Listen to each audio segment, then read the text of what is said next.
أعوذ بالله من الشيطان الرجيم.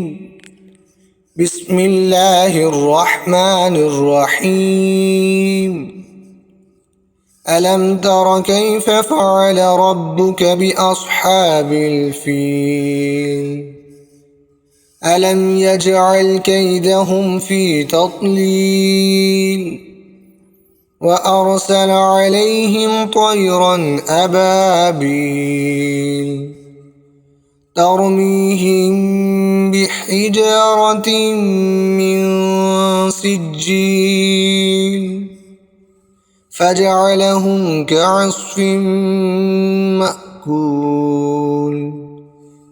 بسم الله الرحمن الرحيم. لإيلاف قريش إيلافهم رحلة الشتاء والصيف فليعبدوا رب هذا البيت الذي أطعمهم من جوع وآمنهم من خوف. بسم الله الرحمن الرحيم.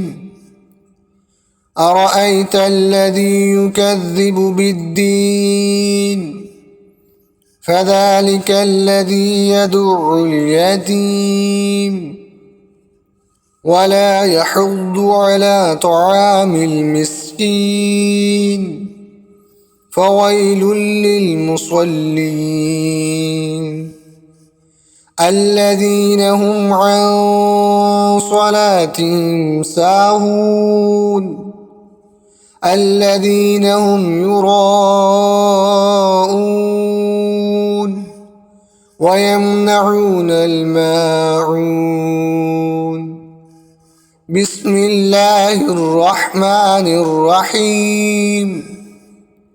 إنا أعطيناك الكوثر فصل لربك وانحر إن شانئك هو الأبتر.